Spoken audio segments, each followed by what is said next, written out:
वाणी इतनी मूल्यवान है, इतनी मूल्यवान है, इतनी मूल्यवान है कि तीनों लोगों की संपत्ति चुका कर भी वाणी का मूल्य नहीं चुकाया जा सकता। इतनी मूल्यवान वाणी है, और इतनी मूल्यवान वाणी को हम लोग कितना नष्ट करते हैं।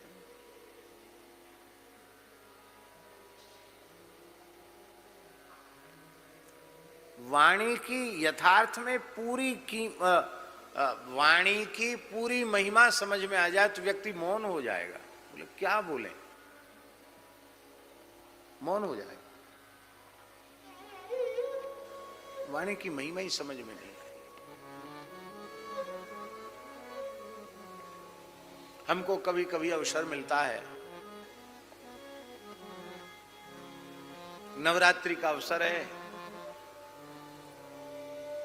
और कहीं कथा भी कहनी है, और नवरात्रि है तो कुछ अपना साधन भी करना है, तो फिर क्या उपाय है?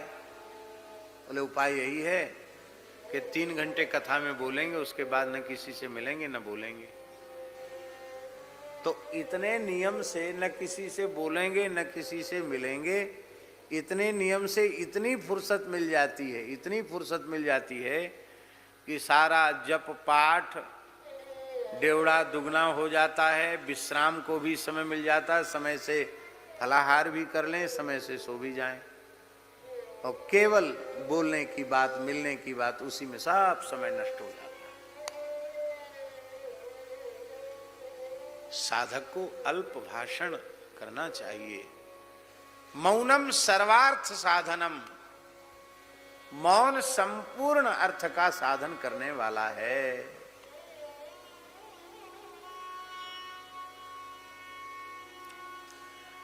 प्राचीन परंपरा जो थी उपदेश की, वो सूत्रात्मक ही थी। इसलिए हमारे यहां नारद भक्ति सूत्र, पातंजलि योग सूत्र, ब्रह्म सूत्र, व्याकरण भी महर्षि पाणिनि के सूत्र, उसके भी मूल 14 सूत्र, चतुर्दश माहेश्वर सूत्र। ज्यों ज्यों मेधा क्षीण होती चली गई, त्यों त्यों उसके व्याख्यान की आवश्यकता पड़ती चली गई। आरंभ में तो सूत्रात्मक भी उपदेश नहीं था, एक अक्षर बोल दिया उपदेश मिल गया। देवता ब्रह्मा जी के पास गए, बोले मुझे उपदेश दीजिए। ब्रह्मा जी को वाणी का महत्व मालूम है। ब्रह्मा जी बोले द इति। दैत्य दानव पहुंचे,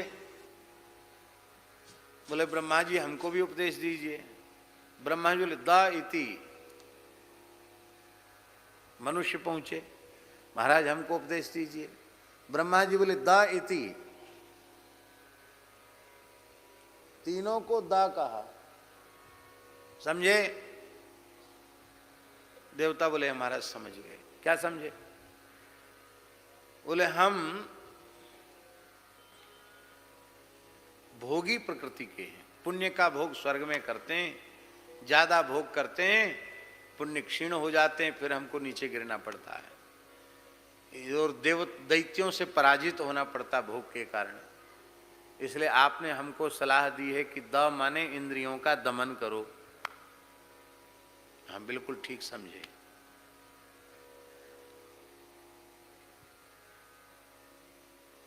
दैत्यों से पूछा तुमने क्या समझा?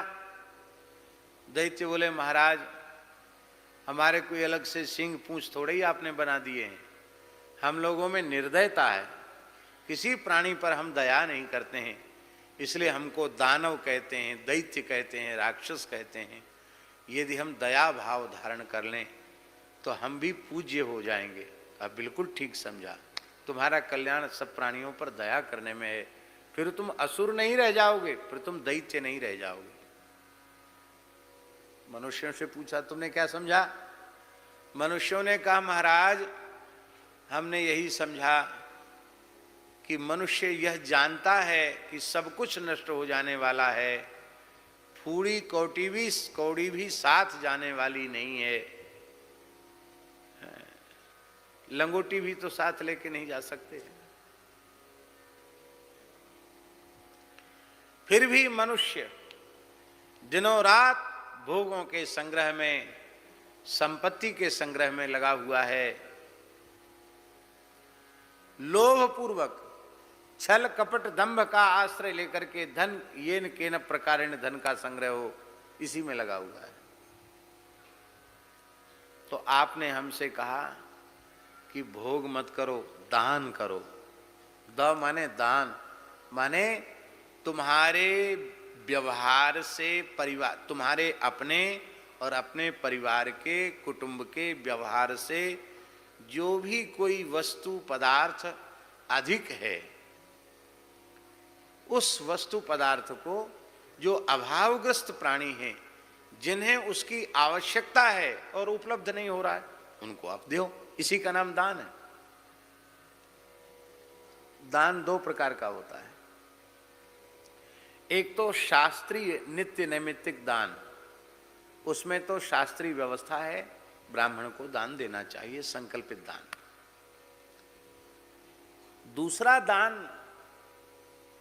दान दरिद्र को दीजिए मिटे दरिद्र की पीर। संत वाणी में कहा गया, जो भूखा प्राणी है, प्यासा प्राणी है, वही दान का पात्र है।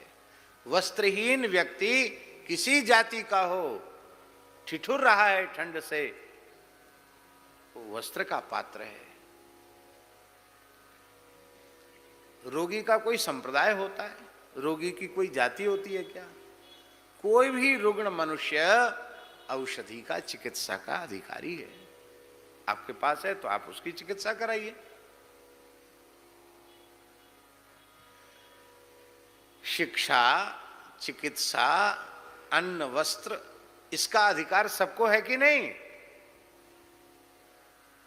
आपके अपने भोगने से ज्यादा है और दूसरों के पास बिल्कुल भी नहीं है, आप उनको दीजिए। इसी का नाम दान। मनुष्य का कल्याण इसी में है। प्रगट चार पद धर्म के कलिमहु एक प्रधान, ये न केन विधि दीने दान करे कल्याण।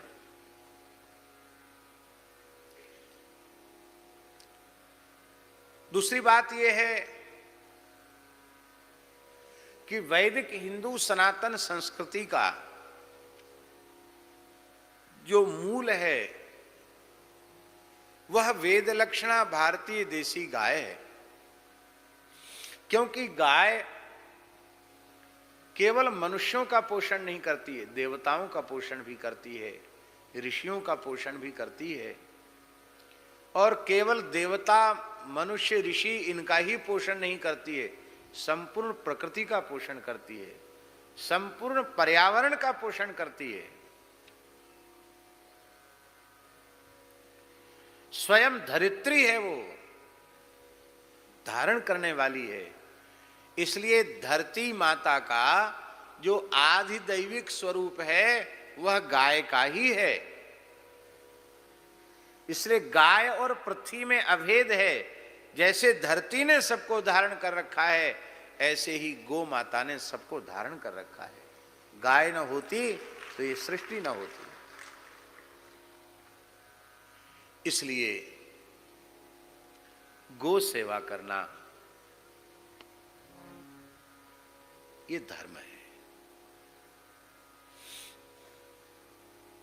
हमारे महाराज जी कहते थे, भक्तमाली जी महाराज जी कहते थे, पंडित जी, और सब कार्य अपनी सामर्थ्य के अनुसार करने चाहिए, पर गो सेवा सामर्थ्य से अधिक करनी चाहिए। और सब काम अपनी सामर्थ्य से करो, गो सेवा सामर्थ्य से अधिक करो। तो पहले उपदेश की पद्धति सूत्रात्मक थी। हम तो केवल इतना निवेदन कर रहे हैं कि पहले उपदेश की पद्धति सूत्रात्मक थी। क्यों थी? क्योंकि उन आचार्यों को वाणी का मूल्य मालूम था, इसलिए वे ज्यादा से ज्यादा मौन रहते थे। इसलिए एक विशेष लक्षण है साधक का अल्प भाषण। अल्प भाषण का अर्थ ये नहीं है कि अपने से बड़े कुछ पूछें तो कुछ बोलना नहीं, अपने से बड़े पूछें तो उत्तर देना, जरूर उत्तर देना चाहिए। नहीं उत्तर देंगे तो अवज्ञा होगी, उत्तर देना चाहिए। व्यर्थ में जो बात करने का कोई मतलब नहीं है, ऐसी बातें नहीं करना। बहुत से लोग मौनी तो हो जाते हैं, पर जवान से जितना बोलते उससे ज्यादा लिखते हैं वो। अरे भाई, फिर मौन होने का क्या मतलब है? हूं करेंगे, ज्यादा से ज्यादा लिखेंगे, समझ में नहीं आएगा तो फिर गुस्सा भी करेंगे कि हमारी बात समझता क्यों नहीं है। तो इतना तुम्हें व्यवहार करना ही था तो फिर मौनी होने का स्वांग क्यों किया? मौन होने का मतलब है वृत्ति का मौन हो जाना। आवश्यक हो तो लिखने की आवश्यक तो लिखो, लेकिन दिन भर लिखते ही रहो तो मुंह से न बोलने का क्या मतलब हुआ? इसलिए जिह्वा से भगवत गुणगान करना, खूब कीर्तन करना, गीता भागवत रामायण का उच्चारण पूर्वक पाठ करना, बाकी परनिंदा पर चर्चा न बोलना, इसी का नाम है मौन, इसी का नाम है अल्प भाषण, कम बोलना।